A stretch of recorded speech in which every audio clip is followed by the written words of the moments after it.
This computer. All right, sweet. Okay, all right, wonderful. New faces here today, so we'll do icebreakers again as usual. Okay, today we're talking about architecture, math, and astronomy. Though it's really only architecture because like we have like 50 slides of architecture because there's a lot of architecture, but there's also a lot of math and astronomy, but I didn't like get around to making those slides, so we can like sort of like touch on that, but I don't think we'll even have time. But like raise your hand if you think this is like an interesting topic. I Foch. Okay. All right, so then let's do icebreakers.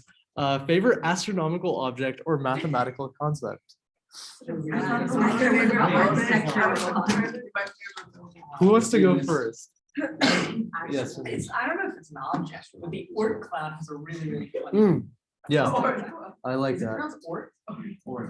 Yeah, it's like a Dutch name, right? The Dutch have those, yeah, those double letters. Yeah. Who else? Algebraic topology, that's like a field, okay, but like it's not a, I guess you can call it a concept.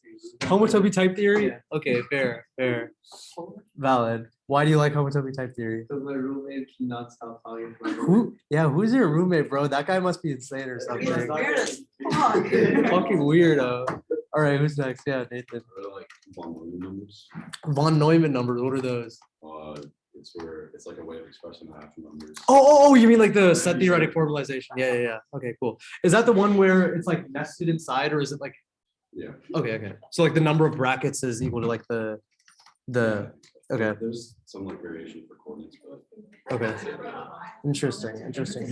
Who's next? Particle acceleration. Yes. Okay, so my favorite type of black holes, or actually no, my favorite type of astronomical objects are current moving black holes, which are the ones that are the most generalized, rotate with angular momentum and charge. Interesting. And then for the math part, I'm really fascinated with Fermat's last theorem. So I really like the modularity theorem that Wiles is. Interesting. Yeah, I bought a book for my sister a couple weeks ago. That's like about the quest to solve Fermat's last theorem. It's by what's his name? Simon Singh. Yeah. Who next? Yeah, Yasha.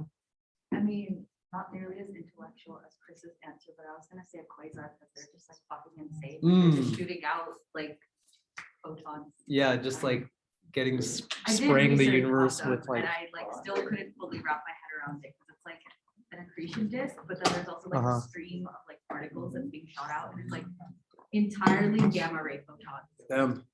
Are quasars the ones that like if they hit us then we're like fucked? I There's- think if any black hole hits us, we're fucked. Huh? No, I mean like not if the thing hits us, but like if the beam hits us. I mean, there are. Yeah, like I don't think there's probably some beam that is like directly at us, but because like, okay, the way that like space works, there are other photons that are kind of just floating, and those will interact with like the actual quasar stream And, like, weaken it. cancel it out. And weaken it. So it's like it depends on the distance and like the actual angle of it, but Interesting. it was close enough and direct Then we'd be enough. fucked. we'd be fucked. Okay. All right. It's Who? just straight gamma. Yeah. No, that's fair. Who next? Mega. Favorite. Also introduce yourself because no one knows who you are. You're lying. My name is Mega. Yo. Introduction here. My name is Mega. Yeah. Introduce your full name. It's Mega Shyam Krishnasan. Peace. I'm a freshman in Pittsburgh, and my favorite mathematical concept is for sure the Lord ratio. Fine. Classic. Nice. What? I'm from Pittsburgh. Are you Tamil? I am also from So it's Megha Shyam. Krishna. Yeah, my name is actually written up there. Okay. So we have four and a half Tamils in this class now. You are not happy. Stop. Dude, I am objectively half Tamil. I don't know how you can dispute this. Like, Wait, why are you happy? like my mom's side is just straight up Tamil. I don't know why I'm like, huh? What? Like why? Like is this like colorism? Like what? What the fuck? I can't give you Okay, who's next? I'll go next. Okay. My favorite astronomical object is Pluto. Why?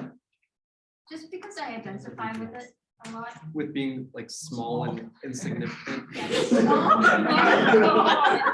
orbit is like weird. It's not as circular as the other orbits. Uh-huh. It's kind of like a little bit offbeat, you know? Yeah.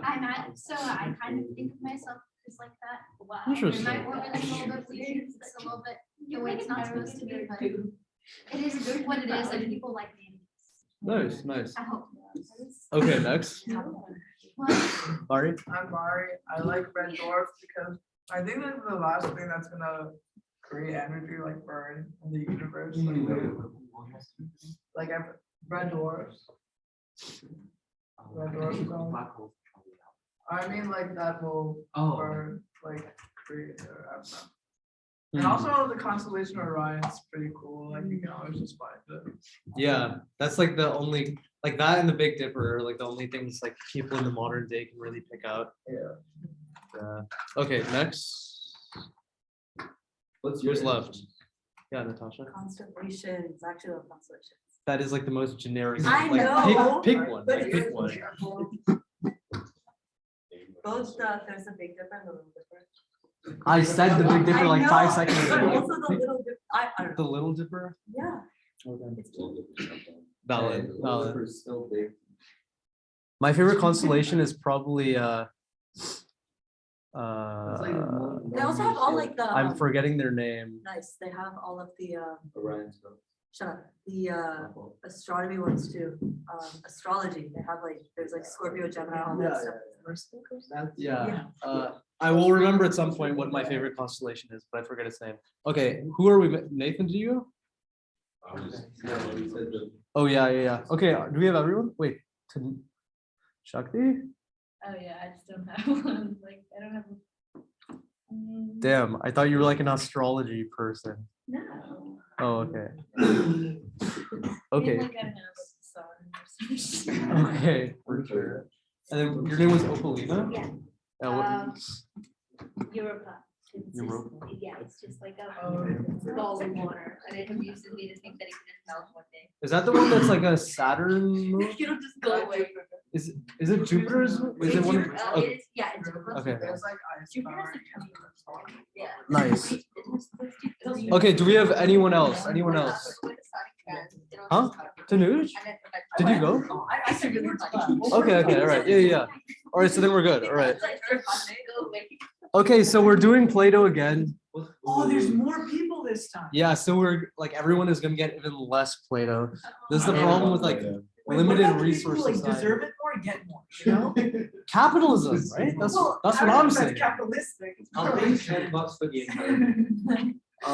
Why do you waste It's a that time? limit. We Okay, like. who- To not get played.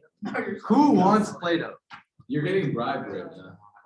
Okay, so I'm gonna put like, yeah, this is like, Wait, okay, what color? All right, We all right. arm wrestle. Here. I would like yellow. Or fight. Okay, you want yellow? Yeah.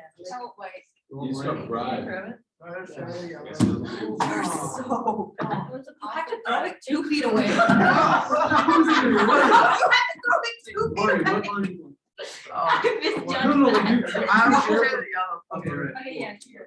And then onto what color do you want? Oh, I don't have to know. So then Natasha, share red. Don't throw it at Oh, And then Nathan, do you I want mean, blue or like, do you want white or? here. Do I share? I'll take blue. Oh, perfect. I also have to Look, my. Oh, yeah, yeah. Wait, are we making like the same exact thing? No, we're doing architecture this time. Yeah. We're making. Yes. Did you want yellow? No, Here. it's architecture. We're making buildings. We're making buildings this time. That is definitely. Where's the actual? Okay. All right. Does anyone want Play-Doh that didn't get Play-Doh? Sid. I'll share. Okay, cool. Over here, everyone has Play-Doh. Yeah. Okay, all right, beautiful. Yeah. Okay, let's jump into. Wait, is there again? Okay, all right. So let's jump into uses of architecture. So like in yo. Sit down. We're sharing. Okay, all right, split it up real quick. All right, sweet. So like uses of architecture, right? City plans, this is like a big one. So on the top right over here, you see like a bunch of these like different city plans. There's actually 8 canonical plans of a city according to Manasara. And like you can see how like they're organized in these different structures where like usually towards the center of a city, you have like more critical functions. And then as you go out, it's more like residential buildings and like that kind of stuff. There's like a little bit of literature on like houses, but then there's actually surprising amounts of literature on like correct structures for like hospitals, schools, and then interestingly, like art museums. There's like very in-depth guides on like how you should like go about building an art museum that like in texts that date to like 700 AD and like earlier. Also like public pools, which we have evidence of since the Indus Valley civilization. So that's like a sort of common trope of like India, these huge public pools. So I think that's sort of necessary when you have like a tropical climate. And then like performing arts theaters, sort of like the pavilions and coliseums kind of things that they had in Europe. And then the majority of like extant standing structures that we have today in India are these temples, right? A lot of these other like art museums and like public pool, actually the pools we have quite a bit too, but like hospitals and whatnot, those have been torn down over time. But we have temples going back to like as early as like 200, 300 BC. Okay, so then there's a bunch of texts on architecture. Like people say like Vastu Shastra, as in like this is like a text or something. It's not like a specific text per se. It's like an entire field of like study. And there's also Shilpa Shastra, which is more like in crafts and like smaller kind of like sculpting kind of stuff. Vastu Shastra is more about like broader architectural principles. There's like there used to be hundreds, thousands of texts on this kind of stuff. As you can imagine, nowadays we're like reduced to like a much smaller sample size, but still there's like 10, 15 at least that we have like full manuscripts on that are quite like hefty in terms of the details that they go into in terms of architecture. So let's start looking at some architectural stuff. First, let's look at South Indian temples. So there's a few different styles of temples in India. And maybe, or maybe we're saving best for last. So this one is the Dravida temple layout, and you can sort of see the structure over here. The things that they're famous for. Did I have a laser pointer? I don't think I have a laser pointer, right? Do I? No, I don't. On the left over here, these are the gopurams. Oh yeah. Oh, I guess I can just do this, right? Yeah. So the so this is the gopuram, and this is like in most South Indian temples, you see those tall towers. Those are actually just like extra fancy versions of these, and these are actually just supposed to be the gates. So you enter through here, and then you continue to get closer. There's like a few statues and maybe like smaller shrines, and then you go into like the mandapa, where it's like a hall that you go through. And in the South Indian temple style, you don't really have any fancy stuff on top of the mandapa, but in the North Indian style, you do. But the further you go in, like the more fancy the architecture gets, and eventually you get to the Garbha Griha, which is like the sanctum where you have like very intricate kind of like fractal patterns and designs and whatnot. And then inside of this sanctum, often you have like a very deep kind of like roof ceiling thing that goes all the way up to the top. And this can get very long, this can get very tall as well. This entire Vimana, which in the South Indian terminology is topped with the Shikhara. So let's look at some examples of first, does anyone have questions on like the general kind of like layout or structure of these? Oh. Where everyone eats like the temple food? No, I mean those are like more so out external like complexes and whatnot. The mandapa is like it's like a what's up? It's like a hall kind of structure that you just like walk through. So actually on this one, I don't think we actually get to see those, but you can see the gopurams here are like very substantive. So each along these like halls, or sorry, each of these gates at the very end, these are all the big gopurams. And then you can sort of see over here, that might be one mandapa. And then, yeah, I mean, they're much less pronounced in South Indian temples. South Indian temples have more of this emphasis on the gopurams as well as the big kind of fancy vimanas and shikharas. So this is the Meenakshi temple from Tamil Nadu. This is like about like 1300 AD. Yeah, cool. Any thoughts or observations about Meenakshi temple? It's very well known for its like huge like gopurams. Yeah, Chris. Like so crowded. Like, it's like a night crowd. Oh yeah. I mean, this isn't even that crowded. Like you can see the ground in some of these places, so like it's not that bad. Like there might be some other pictures where it's like even more crowded of other temple complexes, but yeah. So very very intricate, kind of like each of these little like dots you see almost are like entirely separate sculptures that have been put into the surface of these gopurams. Yeah, I know. So how did they move all this stone? When, like, this was like, big? Probably with like ropes and stuff, right? Like you like tie a huge rope to like a stone and just like drag it. Yeah, elephants too, I imagine they probably used to like move stuff around. They might have used the rollers, but I'm not sure that there's like the pieces of stone aren't so big that they warrant like rollers, sort of as like the pyramids might have. Yeah, Antu. Do you know if the sculptures were like planned out like a specific sculpture, or if they just kind of went along with something based on something? Yeah, I'm actually not sure. I'm sure like each individual craftsman had like their creative freedom to like work on an individual panel and add like whatever sculptures and whatnot that they wanted. But I imagine as part of the main kind of like architectural plan, there probably wasn't a lot of like top down like dictatorialness about like what exactly is supposed to go everywhere. That's what I'd imagine.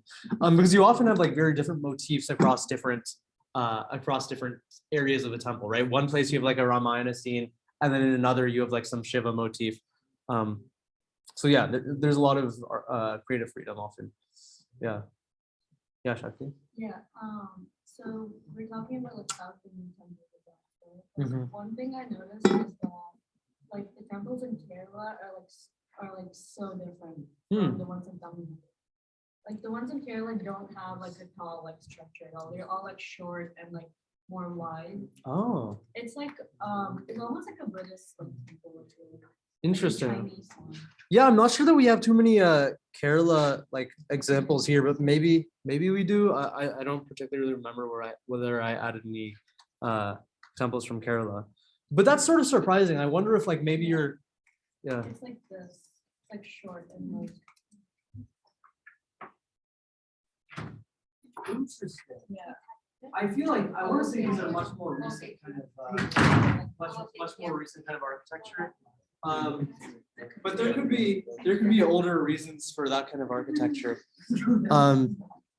The temples that we're talking about mainly today are sort of from like the golden age of temple building, which is like 800-ish AD to like 1200 AD in most parts of India. And that's where most of our current temples are from. So next we'll look at the Brihadishwara temple, which is sort of the archetypal example of like a South Indian style. As you can see, it actually doesn't have the crazy huge gopurams. Like this is the main gopuram, the gate that you go through, and it isn't huge like you see in the Meenakshi temple. The huge gopurams are almost sort of a later innovation. You can see that this is around 1000 AD, but Meenakshi around 1300 AD sort of starts exaggerating their huge kind of gopurams, which nowadays are sort of the like stereotype of South Indian temples. But yeah, this is Brihadishwara temple. Back there, you can sort of see the main Vimana, and this is over here. You can see how the mandapa is like very long and flat, not too fancy on the top. But once you're inside of the Vimana, yeah, obviously it's like huge over there, and that's where like most of the emphasis is. Yeah, so then let's look at a few other sort of like more standard South Indian temples. Sri Vilibhudra Andal temple. This is from 900 AD, which is kind of surprising considering the big gopuram. But then another important thing to realize is that like a lot of these were over time like built and rebuilt. So the current standing structure I'm not sure about this specific temple, but like with a lot of them, the actual standing structure today isn't much older than like 500 or 600 years. But like the temple has been there for a while. It's just had like renovations or like restorations and so on. Cool. Then this is the shore temple, which is like very different from a lot of the other kind of architecture we see. You can see how like the mandapa over here has like a fancy thing on top, which we'll actually see is like more stylistic of the Nagara, like the Nagara style, which is like from the north. And this sort of reflects the fact that it's like an older temple, right? 700 AD, that's a bit older than this like classical period of temple building. So South India hadn't yet like defined like an independent style of temple architecture. So it's a lot similar to like the North Indian temples. Yeah. So. Oh, this one's a monolith? Oh wow, okay. And also like this is completely separate. Really? Wait, which Large part of this temple is after. like the 2004 tsunami? Oh wow. I was there like. Damn. Yeah, I had no idea about that. It's called the shore temple because it's like on the shore. Yeah, but There are like a bunch of like this might be followed up. probably. Yeah, and so like they also did the five that like which signifies the five, you know, the Like- Pandavas. Oh, They okay, have, okay. like, each temple is dedicated to like one of the Pandavas. Oh, interesting. And, So is this only one of the temples that we're seeing over here? There's like 4 others? there's like a lot more other like monolith structures Okay. within that area. Interesting. And this is just, yeah, this temple is like half of it is similar. Damn. Yeah, that's crazy. I guess that's the risk that you run when you're like building near the sea. Yeah, like being on the shoreline. But yeah. This temple is in this place called Mahabalipuram, Hmm. which is known for like it's like the place where they make all of the statues. Oh, A lot okay. of temples. They do the sculpting there. Oh wow, okay. Yeah. So I wonder if that contributed to the style at all, or whether that's more like a recent kind And of. all of the temples and like structures there are very like, you can see that it's like you can tell that it's made, or like it's like very handmade look. Yeah, you can also sort of like guess that this is like an older temple, or at least the way the picture is taken, like it does give like an older temple kind of vibe, more like handmade, like crafty. Yeah, cool. Oh, cool. In what sense?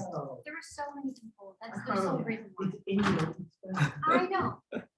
I'm sorry. I wish I could have appreciated like, all the artistic stuff and architecture, but I was just distracted by the fact that I could not move. because there was so many- Yeah, no, it sucks how like most of those tourist sites are just like flooded most of the time. Yeah. Huh? Yeah. A lot of this stuff is similarly ancient. It's just so overrun with people that you can't actually like see the actual bricks by themselves. when you visit. Yeah, I mean, even when we went to Teotihuacan, I don't think it was like that crowded. Like when we went on the, were you there on the Mexico trip? Yeah, that's kind of thing. Yeah. I mean, when we went, it wasn't super crowded. Were you on the same, you weren't on the same year as I was. You went sophomore year? I went junior year. Oh, really? Yeah. So at least my year, yeah, no, my year was like not that crowded. But I think that's just like more of an India thing, at least, especially. No, I don't think so. Yeah. I actually, that's the one place I've been to with the group, so I was like- Oh God. But yeah, okay. So yeah, I guess like it's also sort of like a more religion kind of thing, right? Like in Mexico, like they aren't still like Aztec worshiping, so like there isn't as much of like a, because it's more of a tourist thing, right? Only the tourists are going to come look at it. But like whereas in India, it's tourists, but it's also just like average Hindus are like, yeah, it's like part of my history. I should go and like check it out. So then you have like way bigger crowds as well. Okay, next let's look at the Nagara temple style. So this is like the standard North Indian thing. I might accidentally say Nagara, which like is actually like a Vrdhi derivative of the same word. But like it is apparently correctly pronounced Nagara. And it's worse because like they actually are almost synonymous. One can be used as an adjectival form of the other, but like otherwise they're like basically the same word. But yes, like know that it is correctly pronounced Nagara. Okay, cool. So over here is like a kind of like diagram. You can see how like the mandapa is like way shorter. And it's also like in terms of length, it's not as extended. And then it also tends to have these kind of like fancy kind of like decorations and stuff on top. And it also has like multiple sections within the mandapa. And then otherwise, like it's pretty similar. The style of the shikhara is often different. And also notice the slight like difference in name. In the north, they refer to the like what the South Indian temple style refers to as a vimana. The North Indian style refers to as a shikhara, and what the South Indian style refers to as a shikhara, the North Indian style refers to as like a malaka. So it's like shifted down by a bit. But otherwise, like the general idea is kind of similar. So this is sort of like a archetypal example of a North Indian temple. So this is the Kandariya Mahadeva temple from Madhya Pradesh.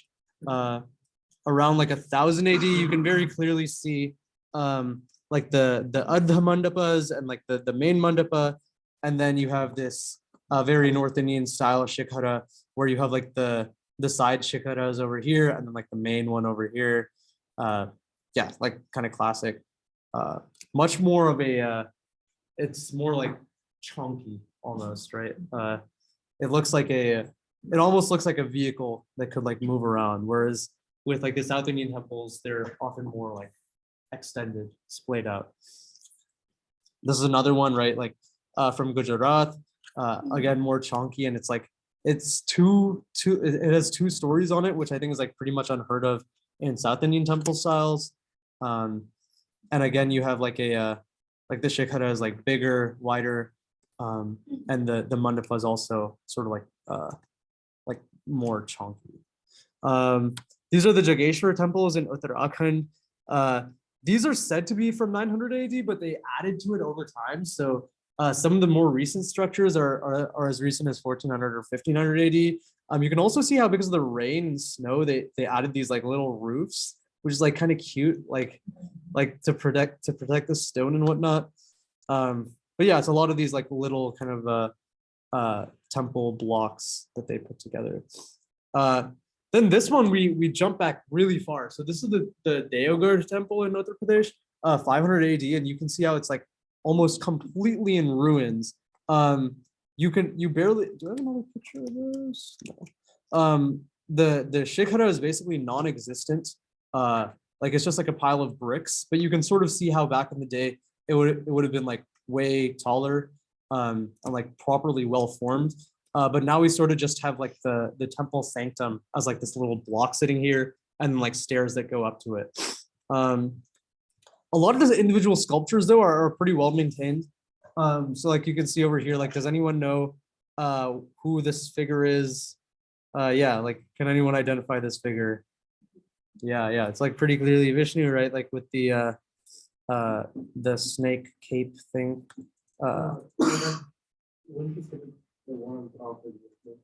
No. That's actually Shiva, I think. Yeah, I think this is like a Trimurti temple. So it has like multiple. Oh, is this okay? So then this is. So then what is this one? What is this one supposed to be showing? So actually, it's supposed to display all 10 avatars, but like it actually only shows like the current structure only has like 7 of them or something, right?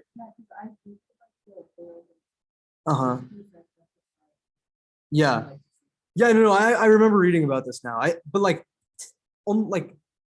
only 7 of them are like still preserved in the structure, right? Like 3 of the avatars are like missing or something like that. Like just check that.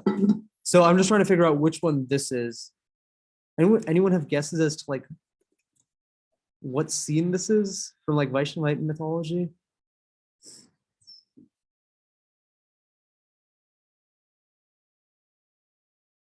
There's like these are almost like sea serpents looking type thing. So maybe it's like Kurma. Yeah, it does sort of look like Oh, I mean, this isn't like very typical for like a Krishna depiction, though. I wouldn't think. Um, though I see what you mean. Usually in those Krishna depictions, though, it's like baby like baby Krishna like dancing on the snake. Well, it doesn't also have to be. Yeah. Interesting. But yeah, I mean, regardless, like the general point is that the sculptures are pretty well preserved. But the overall structure is like in complete ruins. And that's sort of to be expected considering how old this is, though we will be seeing like pretty well maintained, even older structures in a bit. So then we get to the Lakshmana temple from Madhya Pradesh. This is from 900 AD, very well kind of preserved. I think yeah, like this is the main kind of structure with the mandapa, and like you can see the shikharas in the back. Very intricate kind of like carvings over here. Like you can sort of see these individual statuettes, which are each like about 1,000 years old. This entire thing was carved. I think this one, this one also maybe, no, this one is not a monolith. There is one North Indian temple I think we'll see that is monolithic, but I don't believe it is this one. But yeah, pretty well maintained kind of structure. Yeah. Any other thoughts on this temple? Okay, cool. Then there's a sun temple in Gujarat. This is like a really interesting one. Can you imagine just like taking a bath here? That would be like, or like swimming in this like pool. That would be like a very nice pool to swim in. Very fractally, like all the stairs are done in like this symmetric manner. Yeah, like pretty trippy stuff. Like you have to like walk down like I can almost visualize like the people like walking down the stairs in like animated cartoon manner, like in yeah, in sequence. That would be pretty cool to see. And then there's like these individual like shrines on either side, probably for smaller deities. And then there's like the main kind of sun temple over here. And this is a close up of the main structure. This is sort of different from a lot of the other North Indian temples in that it doesn't have a huge shikhara. It's a much more ornate kind of ardha mandapa and like main mandapas, but there's no huge shikhara to go along with it. Also would call your attention to these pillars, which are very meticulously crafted up to like the very top. You have these like very like minuscule depictions of scenes from various kind of Hindu mythology and whatnot. Yeah. So no.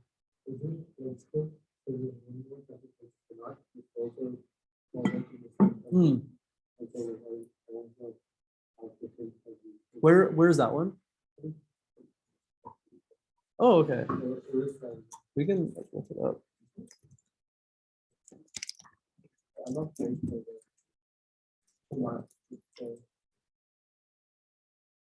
Oh, Konark at the end. Okay. Oh, interesting. Ah. Yeah, so like 1200-ish. Interesting. Yeah, that's pretty cool. Yeah, it's missing like, yeah, original. Yeah, so the surviving structure. So the entire shikhara is missing, right? We only have this sort of mandapa. That's what I was like. Yeah, so you can imagine how big the shikhara would have been in the back if this is the size of the mandapa. Yeah, wow. Yeah. Yeah.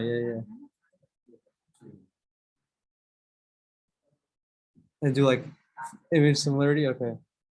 You should just be able to. I'm pretty sure I just pulled this from like searching up the temple name. Yeah,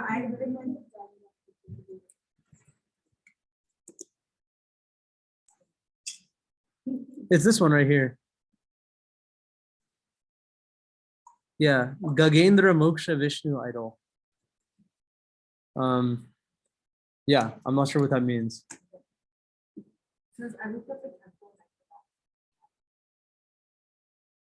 Okay. Okay, cool.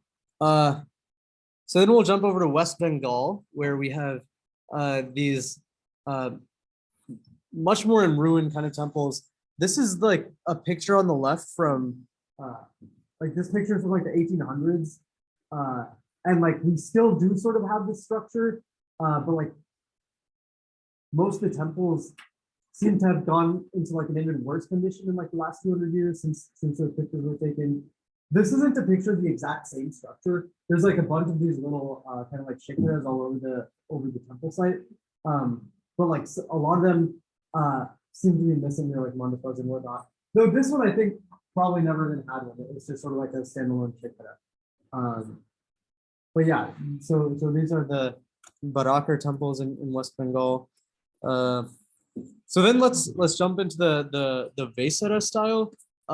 These are from Karnataka, and it's like an eclectic kind of mix of like North Indian and South Indian temple styles. I'm not an expert on like Indian architecture, so like I can't exactly like interpret this stuff. But like the general idea is that you have a the basis of these temples is like South Indian style, and then they are basically like putting like nagara like sculptures and like micro motifs on top. Like that is the way the Vesara style is usually explained. And this style is like indigenous mainly to Karnataka region, as well as Maharashtra and Andhra Pradesh to an extent. And yeah, it's very kind of eclectic. This fusion of like North and South Indian kind of styles. Yeah, this is like another Vesara style temple that's a bit older. This is like just like such a beautiful image. Like it would be like so cool to like just like vibe at this temple with like the waterfall in the background. And like there's these like little stairs here. You just like walk down and like swim in the river. Yeah, I don't know. I like this picture a lot. In terms of architecture, pretty like innovative, like pretty non-traditional, right? Like you have these like slanted roofs, which you don't really see very much. I guess you could interpret this as a mandapa, and then this is the main shikhara, but it's a lot like flatter and whatnot. So again, kind of like eclectic in terms of style. This is another Vesara style temple, I think. I don't particularly remember what temple this is, but like you can notice how it doesn't have a shikhara, and from what I remember, this one was never supposed to have a shikhara. I think it actually has 3 separate kind of main buildings, or like 3 separate like pseudo shikharas. One is like over here, or like sorry, one is in the back, and there's like these 2 over here. So like again, like a very distinctive kind of styling of the temple. And then these are the ceilings of the sanctums they have. Super ornate. Like, can you imagine how they did these in like 1200 AD? Like, how did they carve these? Pretty wild. And I think at least like these pieces are monolithic, I believe. Like at least like this subsection. I don't think they put pieces of rock together to make these ceiling pieces. So that's kind of crazy. Yeah, there's like an endless knot. So you imagine that they like had to start with like a block of rock and then like start carving it into like 2 knots. And then there was like a point where the like knots separated from each other or something. And they just had like 2 pieces of rock that fit into each other as like knots. So if it's a rock did break, there won't be any kind of like glue or adhesive that they can use that would actually hold up. I don't think so. Like I don't think any of these have like glue in them. They're just straight up like big pieces of rock. So pretty wild. And then yeah, this one looks kind of evil almost. Like I could definitely see this in like a evil fortress of the. Looks like the mouth of the creature. Yeah, like an evil mollusk sea creature. Yeah, and this is sort of like a lotus motif as well. Yeah, pretty cool.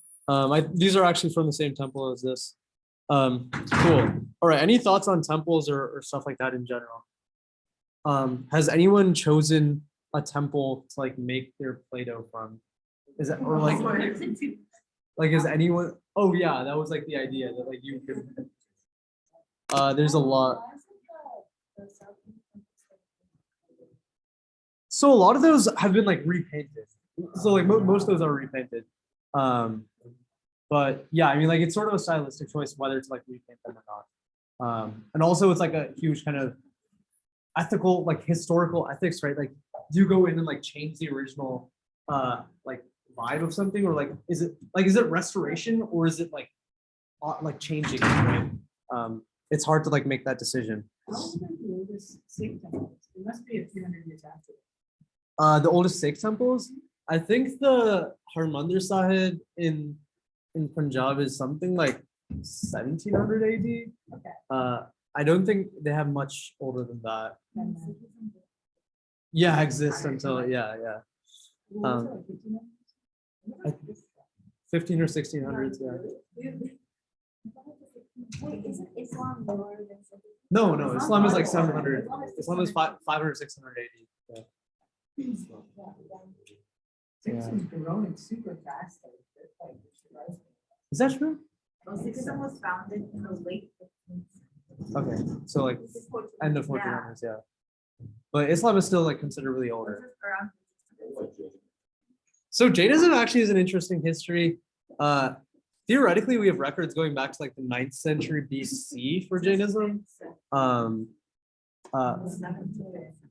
Yeah. So like they're like the traditional dating is like around 600, 700 AD.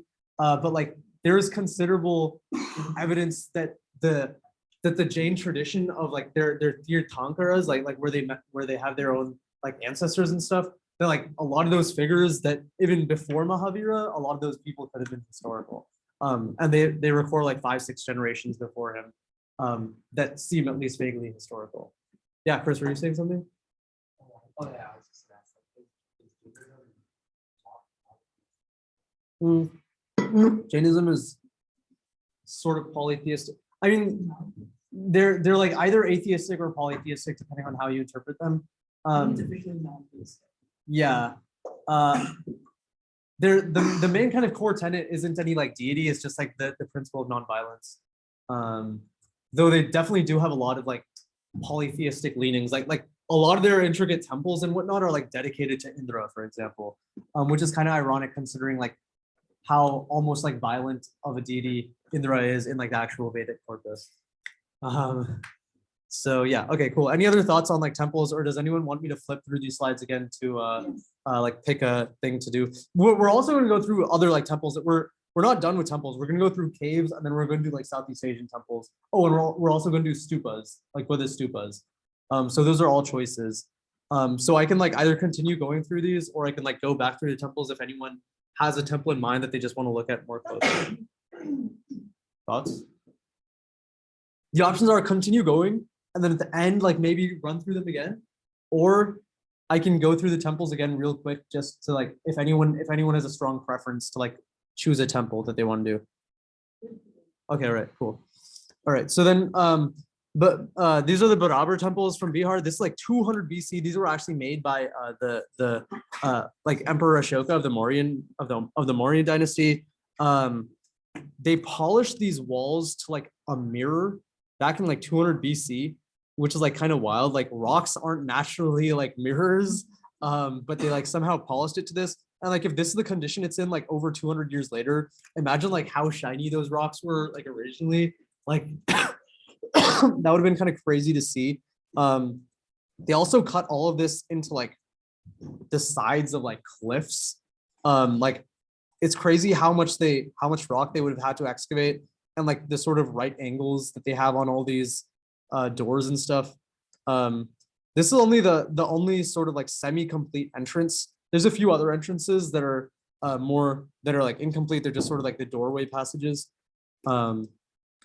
This one, for example, is just sort of like a passage. This is one of the other rooms. You can see how well excavated this is, though. Like how like they had to make this curved ceiling. Not like they didn't have to make it; they had to like literally dig it out of the side of the cliff, which is pretty wild. Like, how do they move all that rock without like when your doorway is like only this big? And then they like went in further and like drilled pieces of rock out of there and like brought them through the door. Like every piece of rock inside of here had to go through the door when they were like taking it out, which is kind of wild. And then so this is like a Ashokan Brahmi inscription. So this was like made by Ashoka or something. I I used to be able to read Brahmi, but I can't read it anymore.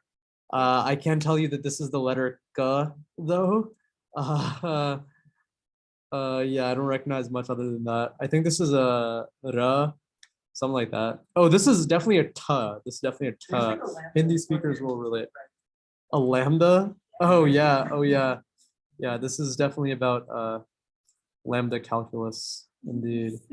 And then over here, this is actually an entirely different script. This is the Gupta era Brahmi script. So that's like 500, 600 years later. And you can vaguely tell that like the font style is different, right?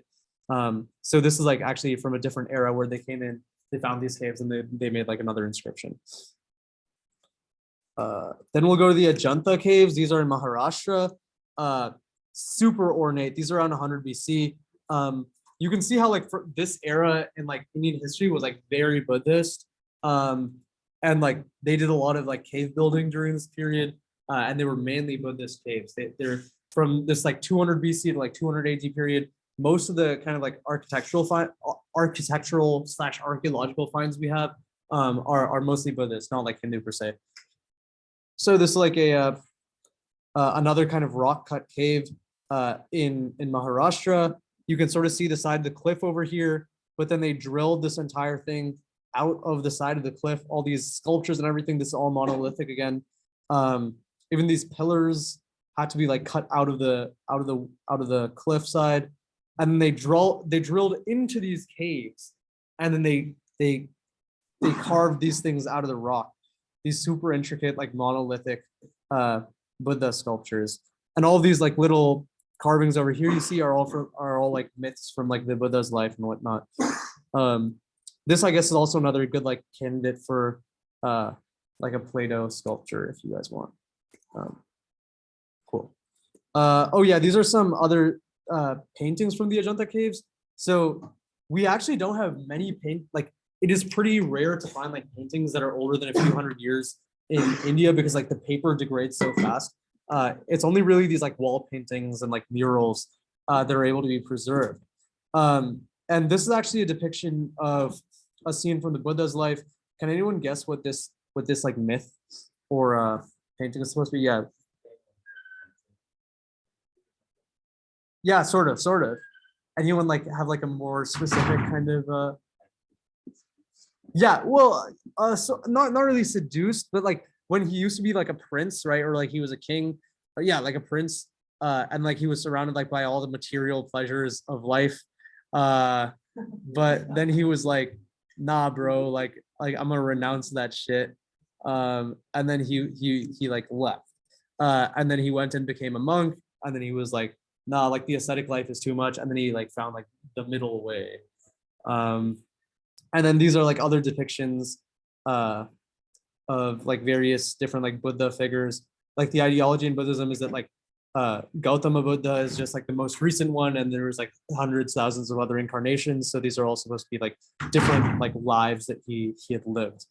But yeah, pretty interesting though how like these paintings are from like 2,000 years ago, and like this, but they're surprisingly similar in style to the ones that we see even from like 1200, 1300 AD, like those kind of like mural paintings that you see in like more like the standard painting style of the Mughal era. Yeah. Apparently, like these murals are similar to like they have like the Roman painting, especially like the frescoes. And so there's been like a bunch of even how even if they look at the familiar with the way the people Yeah, so like some of these motifs are theorized to be very clearly like Greek in origin. Like this is one of those. Like some of these this pillar motif, there's like a name for it. But like scholars are like, yeah, that's Greek. Pretty plausible, I'd say. And there's also like certain situations in which it's like, yeah, that's definitely like Greek style. There's some artwork either in the Ajanta caves or one of the other caves where it's like literally paintings of like foreigners, like very clearly like European or like Mediterranean people. And those are like certainly like probably like made by like Greeks or someone else who was in the vicinity at the time. Yeah, this is a much more kind of somber depiction of the Buddha, or maybe it's just the way the photo is taken in like this dark lighting. Yeah, like imagine just being like in there in the cave alone by yourself, and it's just like this like enlightened figure like staring down at you. Yeah. All right, one more thing of the Ajanta caves. Yeah, sort of another kind of like pillar thing. In the top, you can see these kind of like columns that are like ribs that are like lining the ceiling. Again, all of those monolithic. That stuff is like really crazy to me. Cool, then let's just jump to the Elephanta caves.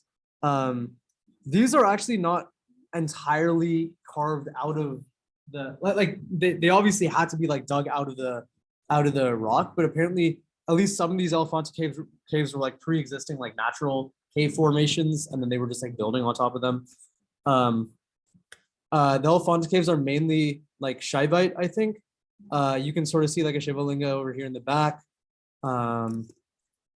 This is like the Nataraja depiction. So we know that the Nataraja form of Shiva goes back pretty early, like 400 AD, because we find stuff like this and even slightly older than this as well. But the Nataraja form really becomes like centralized only during like the Chola Empire in like 800, 900, 1000 AD, with those like bronzes, those bronze sculptures of the Nataraja. The Lord of the, like Shiva in the like Lord of the Dance form. Obviously though, he's like missing his legs, which kind of sucks, but like you can sort of see like the standard, like, I don't know how to like do the pose, but yeah, you guys get the idea. How are we on time? Damn, okay. Yeah, so we're definitely not getting to math or astronomy. We still have quite a bit left. Okay, these are the Ellora caves in Maharashtra. These are the most impressive in terms of monoliths to me. Yeah, so you guys see how this is like there's like a cliff on like the right side and like a cliff on the left side. Like all of this used to be like cliff. Like all of this in the middle used to just be like a hunk of rock. And then they had to like excavate all of this. Everything that is from here to here that is air used to be rock before like 600 AD. And they just like dug it out into this like temple structure, which is like incredibly ornate. So like you can see all of this stuff. These are all these were all like underground in the cliff at one point, and then they had to like carve it out of the cliff. All these pillars and everything. It's also a two-story structure. It's crazy how big these are.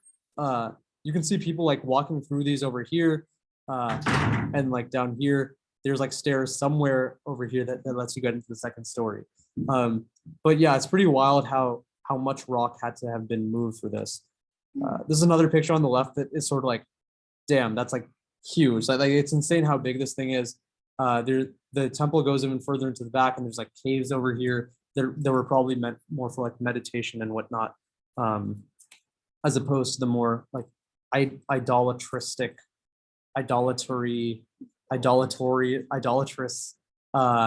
nature of like the main temples the main temple that you see over here. All right, now let's look. Okay, first, did anyone pick caves to do their thing about, like their Play-Doh thing? Is anyone making a Play-Doh cave? I was going to, but it's not scanning. Oh no. No, I it's like fun. Yeah. Yeah, I mean, if only there were like Play-Doh cliffs that we could like carve temples out of. Okay, cool. So then we'll continue to Buddhist stupas. Yeah, so this is the general structure with stupa. Very different from like the temples that we've seen, right? So the way these work is that like you pile a bunch of rock and stuff up in the middle, or like mud even, or dirt. And you're actually supposed to like store the remains of like a dead person in there. So whether that's ashes or like a corpse. There's actually theories that this descends from like an old Eurasian practice of just like building like huge kind of like heaps of like dirt basically, called tumuli, after a person had died. So like in Central Asia, there's like this the mound building culture, that built these huge tumuli where they buried their dead. This is actually like correlated with the Andronovo culture and the Yamnaya steppe culture, which were like the Proto-Indo-Europeans. So there's theories that like stupa building in India goes back to that practice. But there's also decent evidence to say that it was like widespread in Eurasia even before Indo-European contact. So yeah, like even the Paleo-Europeans in like France and stuff, around like 3000 BC, they had these huge kind of like tumuli that they built and put their dead in, presumably. Yeah, same thing, similar thing in like Native, like with Native Americans. They also have those kind of like mound building tribes in like Cahokia, right? Yeah, which is like in Illinois or something. Yeah, sort of self-explanatory. The main thing over here is the mound, and then there's supposed to be like a production route, which means like you to like circumambulate the or periambulate the structure to sort of like pay homage, pay respects to like the person who is my nose bleeding?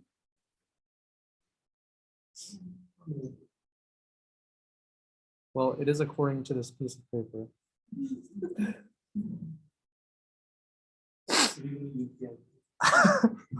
This guy went to UPMC because like, wait, what was it again? Like, oh yeah, you were coughing up blood. Okay, yeah, that's valid. Actually, wait. For some reason, I confused this with like something else that you had said that like was like really trivial that like you were panicking about.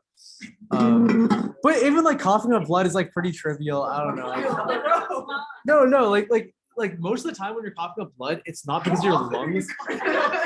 No, it's not because your lungs are bleeding. It's because like your trachea or like your throat is bleeding, which isn't that big of a deal. No, it's not that big of a deal. Me? Okay. Why? Okay. Okay, cool. Oh yeah, and then they have these gates called Toranas. Oh, I actually don't know how that's pronounced. It's supposed to be like inside the mound. Yeah. And usually it's the ashes, at least with the. Oh no, you can't go inside of the tumulus. Yeah. So this is like the great stupa of Sanchi. And this is where like the Buddha's ashes are in large part said to be stored. So yeah, this is from like 200 BC. This was made by like the Mauryan Empire as well. You can see like a close-up of the of one of the gates here. Super ornate stuff. Yeah, like elephants and crocodiles and horses and stuff. I think a lot of these are scenes from the Buddha's life. Yeah. Also just generic geometric figures. This is another place where there's a lot of Greek influence in some of these, I believe. I don't particularly remember where it is, but yeah, there's some like geometric stuff here. Pretty cool architecture, right? Like the curving stairs and whatnot.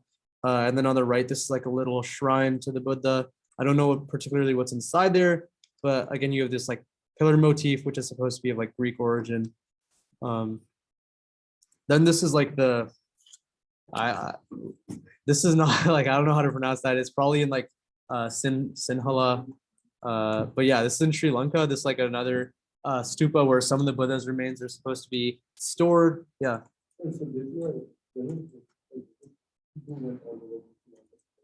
Yeah, in like 100 BC. Yeah, so like there's like there are stories in like the traditional Buddhist canon of like the Buddha going to Sri Lanka.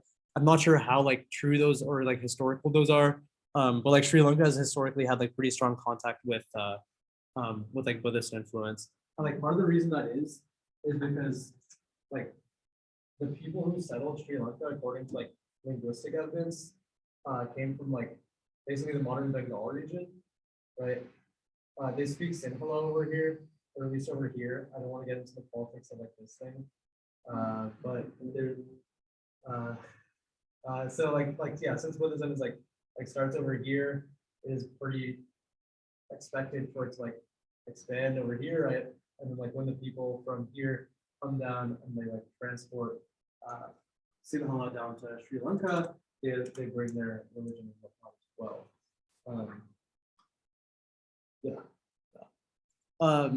Okay, cool. Also kind of strange how like this is like I don't know, it's sort of weird how like this is all like Dravidian languages, and then like there was a North Indian language spoken further south than the South Indian languages. Kind of strange. Cool. So yeah, that's this stupa. This thing is huge as well. If you couldn't tell, like this is the size of or that's like a statue. This is like the size of a person. And then like, yeah, that thing is like humongous. Yeah. And there's supposed to be like 1/4 of like the Buddha's like remains there. So I don't know what that means, but like I don't, yeah, like a quart of something. Like the description wasn't too precise. Like a quarter of his ashes, maybe. I don't know what it means. Well, it's not a quart. It's definitely not a quart in terms of like gallons, like right, Yeah. yeah. So I don't know what that means, but yeah. Then this is the Ahin Posh Stupa in Afghanistan. There's only a drawing of it from like a couple hundred years ago. I think this is from like 1700-ish, when like some like British guy was like, damn, what the fuck? There's like Buddhist monuments in this like Islamic country. That's wild. I don't think it exists anymore. Some point in the last 300 years, either it was buried or like demolished. Just like those the Buddhas of Bamiyan, that whole thing sucked. And probably like saddest thing that happened in 2001, other than me being born. Okay, yeah. I was it 2001? I think it was like 2000. It was 2001, right? No. When the Taliban like blew up, when the Taliban blew up, what is it about? Was it 2001? No, it was definitely Taliban. No. Oh, wait, what? Oh. No. This was, yeah, no, I think this was either, I think this was after that. I don't remember. Wait, when was that? It was actually in response to Westerners not like sending like, instead of sending humanitarian response to the Afghanis, they were instead sending like arts like maintenance things for these statues. So then the Taliban was like pretty pissed about that. So then they went and like blew it up. Oh yeah, March 2001. Yeah. Yeah, the explanation he gives is like, yeah, it's sort of funny, but like it's also sort of valid, where he's like if you guys care so much about like the statues instead of like the people of Afghanistan, then we'll just like blow up the statues. So you'll be like forced to give us humanitarian aid, which is like really stupid, but like it's like okay. And then this is like a reconstruction of what it would have originally looked like. Used to be a pretty big stupa. Almost gives me like Greco-Roman like White House vibes.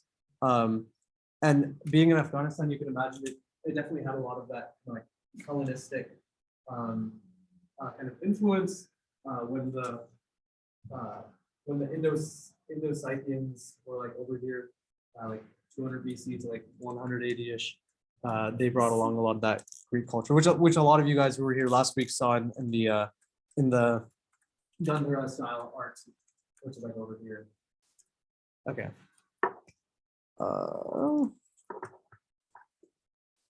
Okay, so now, oh yeah, okay, so then this is another stupa in like Nepal, which is theoretically from 400 AD, but they've made like a lot of renovations over the last few hundred years that make that dating like sort of dubious. Yeah, this is like one of the few stupas that it's like really ornamentally well kept and whatnot. Yeah. The reason his like the eyes over here are blue is actually due to like this translation of the word Nila in Sanskrit can like refer either to like blue or like a dark color. So it is actually uncertain whether the Buddha had like blue eyes or was just like regularly like dark eyed. Though it is like quite plausible that he did have blue eyes. But yeah.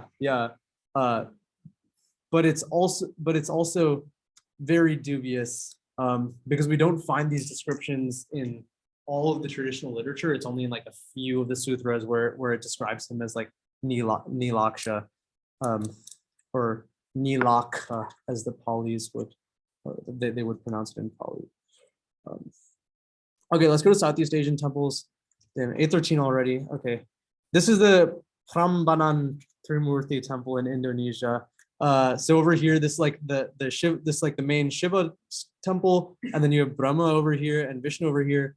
I'm not sure if I have, yeah, so this is the main like Shiva thing. I don't think there's like a idol of Shiva anywhere here. You've been there? Yeah, is this Borobudur? No. We'll go to Borobudur in a bit. But yeah, I mean, all the Southeast Asian temples have like similar vibes. But yeah, there's actually, if you look at the layout, all of these are supposed to be individual kind of like shrines to various like minor deities and whatnot.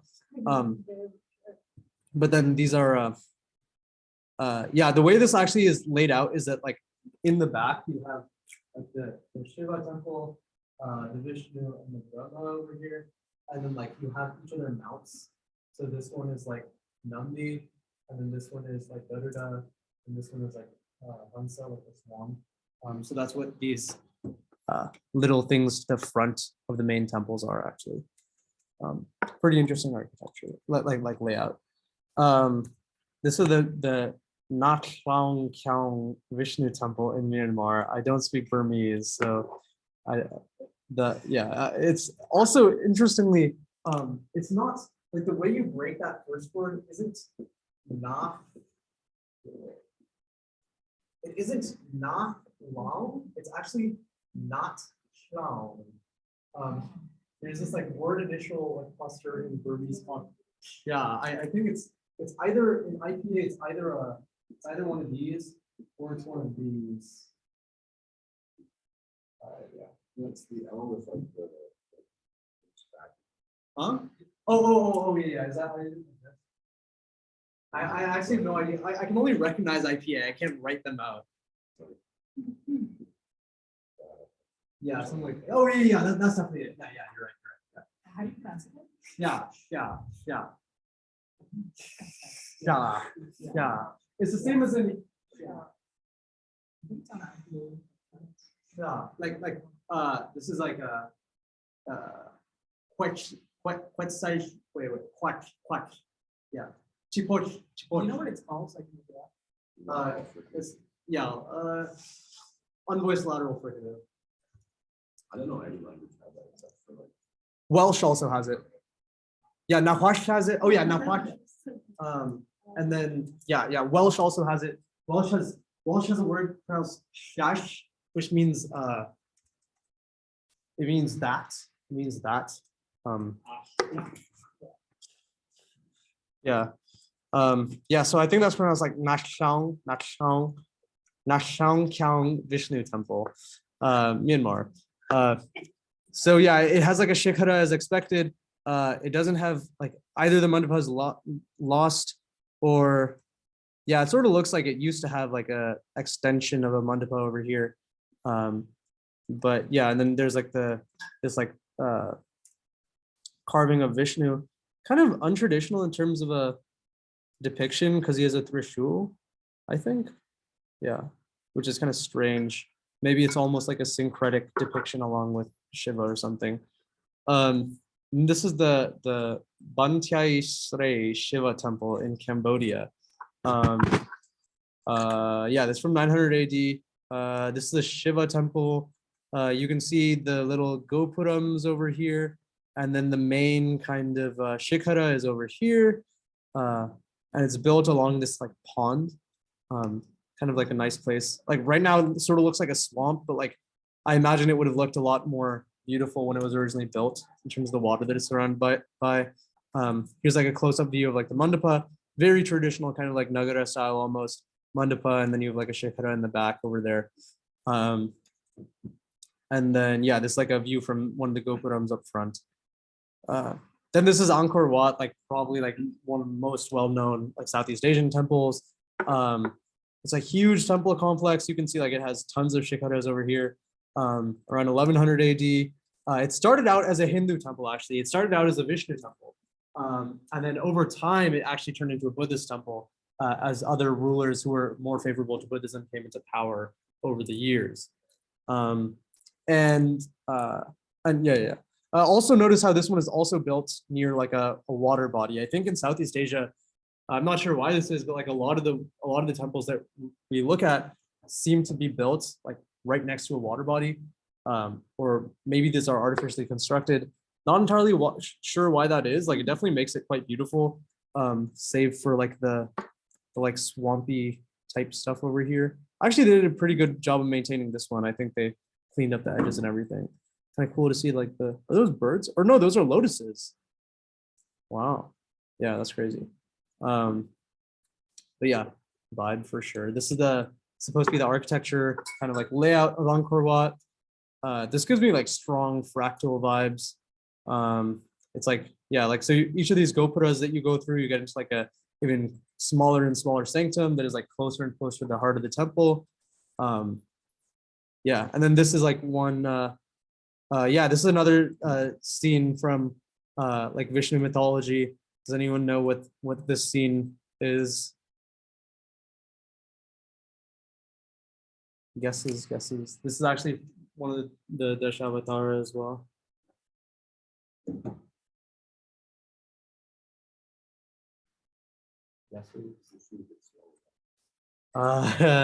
No, unfortunately. No, this one is supposed to be Vishnu in the middle over here. This? I'm actually not sure. Generic gypsy. Sorry, not gypsy. What is the word? Huh? No, that's not the word. Not. I'm looking for the word. Like,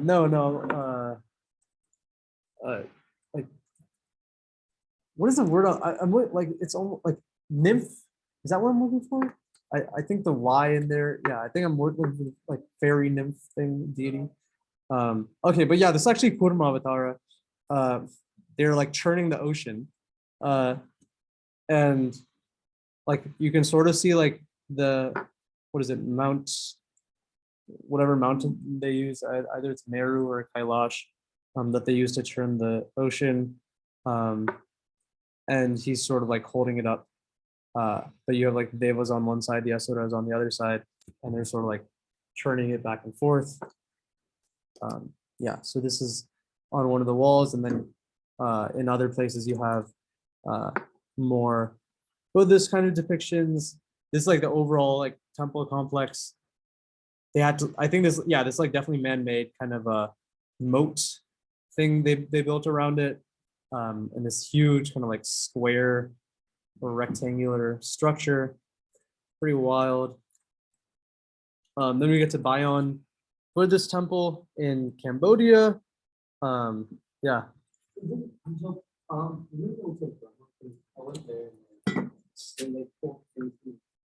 Where?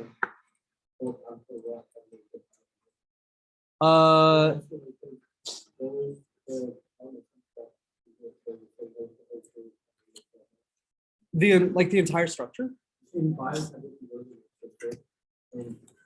Yeah, each of these like yeah, the Shiharas. Yeah, has like 4 faces on each side.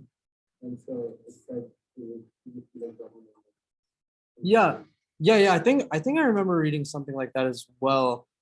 Yeah, I mean a lot of these kind of like Southeast Asian temples are very eclectic. They're not like strongly Vaishnavite or strongly Shaivite or even like strongly Buddhist or Hindu per se. They mix a lot of those different influences and things get like reinterpreted and like mixed over time. So yeah, I think it is totally plausible. I think I do remember reading something like that where it started out as like a Hindu temple as well. And then it turned into on each of the things where it has like four faces, you're saying? Interesting. Okay, cool. And then yeah, this is another kind of like mural from the Bayon temple. I think this might be a scene from the Mahabharata actually.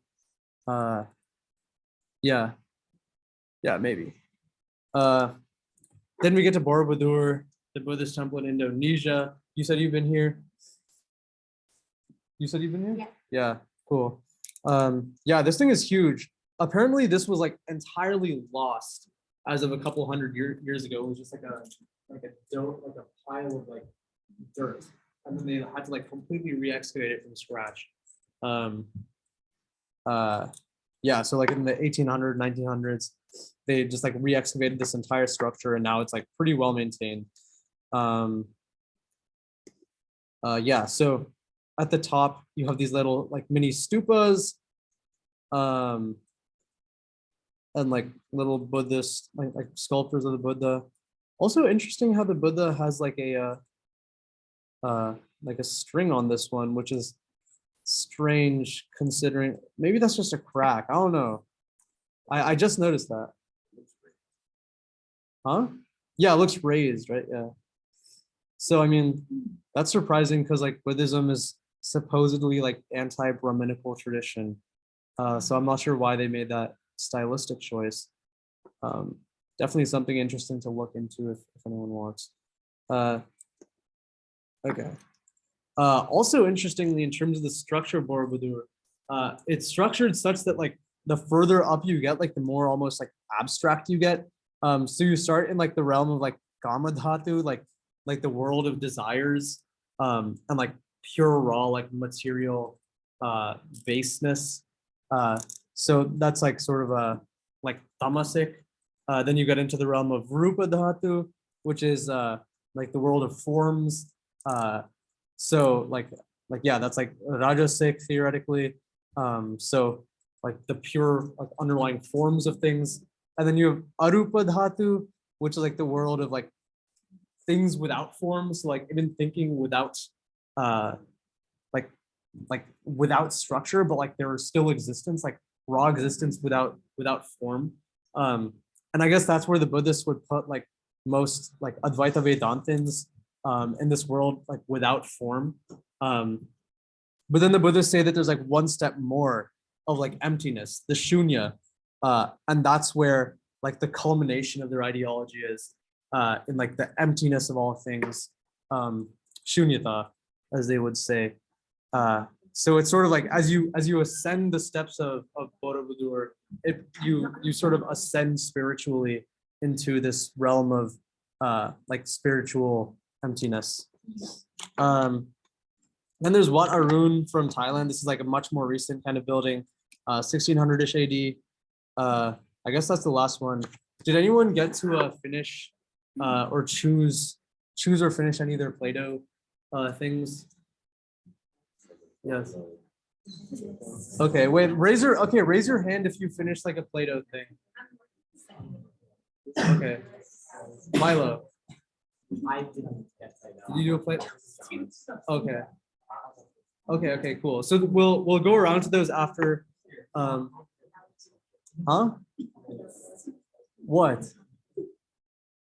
I can't see. I'll show me this after class. Okay, cool. Let's. All right. What's the time? Okay, 26. All right, real quick. Does anyone see anything interesting here? Does anyone see anything they want me to go into?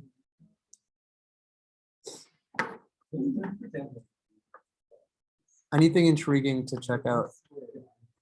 Yeah. Oh, that's like I think that's a system for poem or sorry, like raga like enumeration. Or wait, either this is like raga like note enumeration, or this is an alphanumeric system for like numbers. Yeah, to depict letters to numerals. Yeah. Oh yeah. Okay. So yeah, so it's actually used in this. So basically, the basic idea is that you can map numbers to like sounds, and then like find words that fit into the general like sound pattern. So for example, the value of pi, 15th century, they have a shloka for the value of pi, where each of these letters, like each of these syllables derive from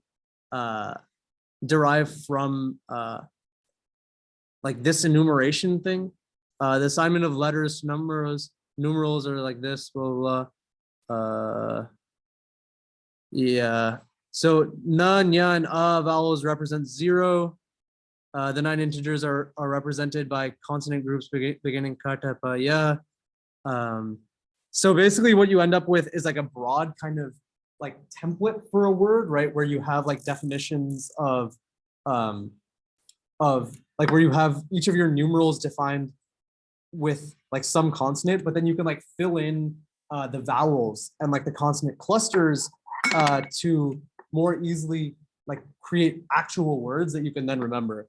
So like these words over here seem like they're just like natural language words, but the first consonant in each syllable actually tells you what number it's supposed to be. So this word anun nan na na na na nu na nityai means like 10 billion, and then this is supposed to mean like 3.1415 like pi. Chandan Shachandra Dhamakum Hipalair. So like we can try mapping this back. Chanda, so we would expect cha to be like 3. Cha, okay, that all right, that doesn't map. What does it say? Cha, okay, it says cha is like somewhere in 6, and then da is like 3. Yeah, no idea actually. I'm not too familiar with the specifics of the system, but yeah, the general idea here is that you have some kind of like alphanumeric mapping. Huh? No, usually cha would be suffixed to the end of a previous thing. Well, we can look a bit further ahead. So da sha, where is sha? So that's like 5, and then we have da is 3. Chanda. Yeah, no, I'm not sure. So yeah, I'm not sure about the specifics of how that example works. But yeah, the general idea is that it's like an alphanumeric kind of mapping that lets you like do easier mnemonics. And then it also gets applied to like Carnatic music or like ragas in classical music in general, where like the Katapayadi scheme associates dha with 9 and ra with 2. So the Melakarta number is like 29. So you can like deduce some things about the structure of like the notes included in the raga based off of those numbers, like 2 and 9. And then they name the raga with those first 2 letters. So dha and ra are then used to like basically signify this raga is like number 29. So like someone who's familiar with the structure of the system, just by looking at the raga would be able to like understand something about like the notes that are included in that scale, just based off those consonants. Yeah. Okay. Cool. Other questions or thoughts or interesting things you might want to check real quick from this slide? Oh. Last calls. Panini and like algebraic symbols. Yeah, I mean like algebra here in like the loose sense of where we have like abstract symbols that like refer to like basically blank variables. Panini contrary to something called like Bacchus nor form, where you can like recursively define like strings and like syntactic structures with these like abstract symbols. So yeah, that's something you can also look into if you want. Yeah. Any other final things you guys might want to look into? Last call? Okay. All right, sweet. Astronomy, I won't get into this. I think we've touched on this like a bit over the course, like in a few different classes. But basically like astrology emerged originally as like a calendrical system for like keeping track of like harvests and like seasons and everything. But then over time it gets distorted into like this system for like predicting like who is gonna marry who and like all that kind of like nonsense. Okay, so like cool. So this is like the last class that you guys know. just like reviewing learning objectives. Some of those were like deepening your critical thinking skills by engaging with complex and exotic ideas spanning logic, language, and metaphysics. So hopefully that was like the main like six week chunk in the middle where we talked about like epistemology and metaphysics. Hopefully you guys got to like interface with some interesting questions and thoughts there. Does anyone have any like strong opinions or like things that you like liked especially about those 6 weeks, or like disliked, like or like specific questions or topics that you think were like strongly like critical thinking-y? Any things you remember in particular? We did like a week on like perception, and we did logic, language, and then we did like ontology, and then like self and like ultimates / God. Some of the linguistics that thinking about how you would form something. Yeah, there was a lot of stuff on like logic and how language allows us to construct logical structures. Yeah, cool. And then fundamentals necessary for deeper study of classical Indian history, literature, and philosophy. Is anyone planning on investigating this stuff on their own further in like the future? Yeah, so like Nathan, what are you like particularly interested in that like you might want to have used this course as a launch pad to get more into? Well,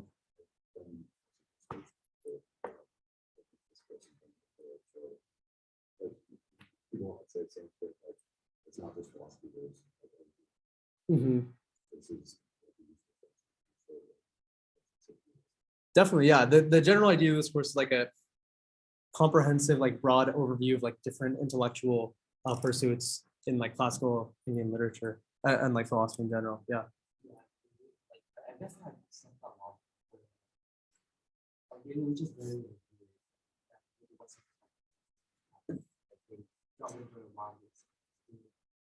Yeah.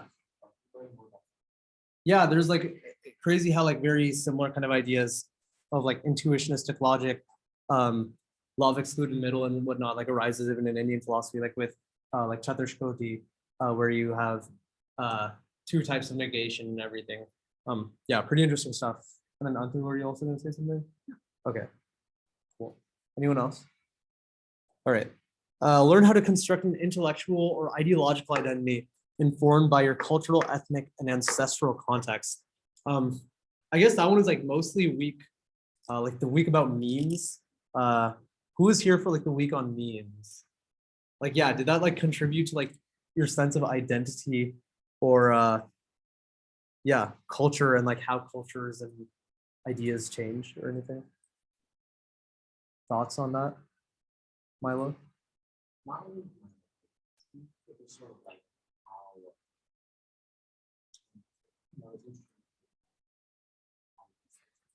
I don't think the exact origin of cultural practices or effects of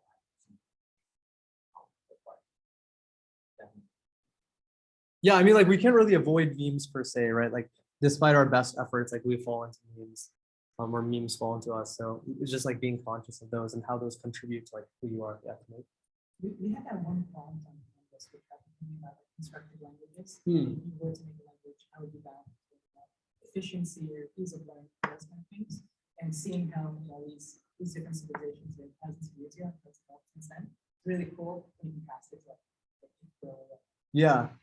Yeah, no, like Sanskrit in terms of like you can like some people have looked at Sanskrit and been like, yeah, that's like a constructed language because of like Panini's description of it. And to an extent, like he did like regularize things, but in large part it's just like a description, like a descriptive linguistics effort. And yeah, I'd say it is like a pretty hard language to learn because there's like huge irregularities in some places. But some people would say that's like part of the aesthetics or whatever. But oh yeah. I'm taking next fall. I took the equivalent of it at UCSC, but yeah. I will talk to you about an interesting conlang idea after this class if you want. Okay, cool. And then gain an appreciation for the logical sophistication and rich history of non-Western intellectual traditions, namely those of the Indian subcontinent since 1500 BC. Who has like a greater appreciation for like the logical sophistication and rich history of like Indian tradition? Yo, are you not raising your hand? iPhone. Hey, are you not raising your hand? Okay, well now you have, so you have to raise your hand. Yeah, I don't know. I feel like Indian culture and like people see like the religion and everything, and like even within the Indian tradition, people are like modern day Hindus are like, yeah, like India invented like spacefaring technology. It's like okay, dude, like whatever, bro. But like there's like things that like Indian culture actually did like have huge contributions to, in reality that are like not known, right? Like because people don't know about epistemology. Like the average person does not know what epistemology means. But the like Indian kind of contributions made to like formal logic and everything were pretty advanced for their time, and like also in linguistics and astronomy. So hopefully this course gave you like a broader kind of overview of how sophisticated those efforts were. Okay, last slide. We already sort of talked about the first one. What should we do in the fall? There are talks of like a club or something more casual than this, where we can have like more casual discussions, not with slides, but something like keep the interest in community. Any thoughts on that? Like if there were a club, would you guys show up? Okay. We also. Yeah. Yeah, exactly. Like we've been having like dinner every couple weeks, so something like that could also be cool. Huh? So we are teaching it again in the spring, and that's sort of like the next point. Like there are freshmen in this class, and people who will be, or I mean, even sophomores are fine. So like Nathan, Milo, Yashika, Mario, you're a freshman. You guys are sophomores. I'll be here. Okay, cool. And Shakti, you're a sophomore. Okay, cool. So I mean, like, if any of you guys are interested in teaching the course again, then yeah, hit me up and we can like start talking about that. I think the deadline to like become like a Stuco instructor for spring is like in like September or something. So that's a discussion to have. And then things to change or improve, I'll be sending out like a form. I think there's also an FCE open for this class. So like fill that out. That would be super helpful, so we can start making tweaks to curriculum and stuff for next year. But yeah, that's about it in terms of this, guys. I think, yeah, that's the end of the course. Oh yeah, I'm gonna make like a Canvas thing. Like I'll make a Canvas assignment for that. That is gonna be due next Friday. I think I've talked to most of you guys about like final projects already. Has anyone in here not talked to me about final project? Like roughly what are you expecting in terms of like how long it is? What kind of I mean, like the general idea is that it like bridges like Indian like tradition with like Western tradition somehow, like the intellectual tradition. Some examples of what people are doing are like, does anyone have examples of like what they're doing to like give Tanuj like a like? Oh, I think I know my subject. I meant like what kind of presentation is it? Like, is it just like I make up these slides and then talk for 5 minutes? Or... So we're okay. I mean, like that sounds good. I would just want yeah, basically. I mean, I like don't.